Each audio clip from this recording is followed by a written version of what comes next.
Alright, so this video is about the R2 jump. If you're not familiar with it, then you probably don't notice anything special right now, but I am doing it. Essentially, it's just a faster way to single jump. Let me explain how to do it. First, you do a normal jump.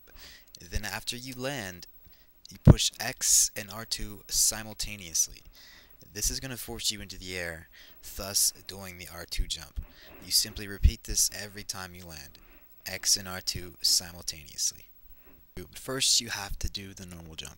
So, normal jump, X and R2, X and R2, X and R2. Now you can keep doing this repeatedly so long as you're landing without hesitating. Now, if you hesitate, for example, like this, you can't do it.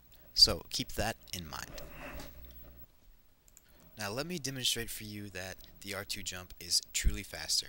The next clip, J-Man will regular jump and I will R2 jump. Look closely here. Here he goes before me.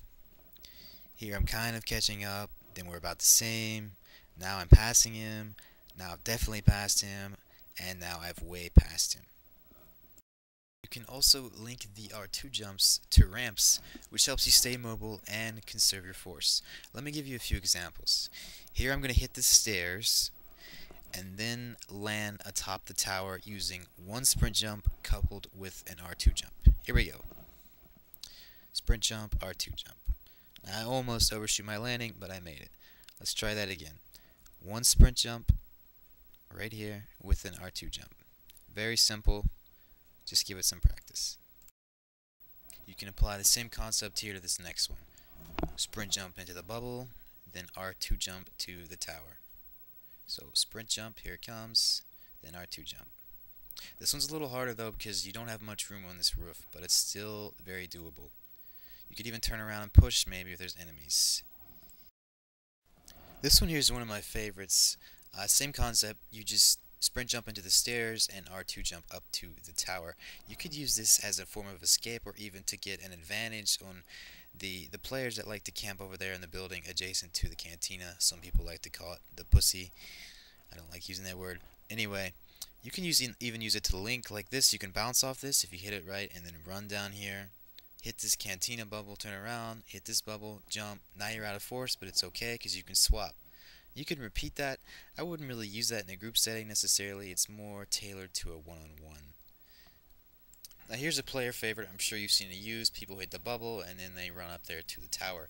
Well, you can use the R2 jump here instead, which I actually like better. Here I land without hesitation, so I can R2 jump again and R2 jump again. You can see how much distance I have covered, and I haven't lost very much force at all. Plus, I was up on the towers, you know, with a good amount of force, so I had a big advantage in case maybe there were some enemies around.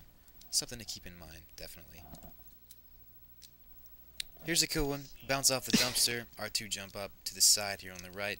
You want to land on the right because it is lower. You can also hit the front of the dumpster and that'll send you flying high and you can R2 jump there, but it's a lot harder to hit and you're free to play with that if you want. Here's another dumpster. This one's a little tough. If you practice it though, I'm sure you can get it fine. You're going to bounce up there to the villain's nipple with an R2 jump. Hit the side here, R2 jump, voila. This is one of the hardest ones in the video. I'm going to double jump there where I just saber through and then R2 jump up to the arena. Here comes the double jump. 1, 2, R2 jump right there. Look at that, I'm up here. Saved quite a bit of force. Maybe even there's an enemy up there. Surprise them, you never know. Here, this might be easier on the left because it's lower. The roof is lower right here, so you could try that first, but you can hit anywhere where you see that little lip there. This is the hardest one, so I'm going to slow it down and try to explain it. You need to stand on the edge like I am, and here where I saber throw, I'm going to sprint jump into that, then I'm going to pull all my left stick to the back, R2 jump, and push forward. So here comes the sprint jump, pull my left stick back, R2 jump, push forward on my left stick. And hey, turn around, push for good measure. I like to kill people that way. It's pretty funny, actually. They don't expect it. And this bubble here, right here by the octagon, you can hit this R2 jump. Quick way to get up here. But maybe there's a camping choker. Chokers love to camp there. You can just push them. I miss it, but you get the idea. So, just remember, X and R2 simultaneously. Make sure you're landing without hesitating. Otherwise, you have to start over. The biggest benefits from the R2 jump, I believe, is the mobility, the force conservation, and positional advantage, which is a little more advanced, but you can still get there. Definitely have fun with this. This is just a handful of ramps that you can do throughout the game. I didn't even show you all the ones I knew, of course. I can't give you all my bag of tricks. I hope this helped, and thanks for watching.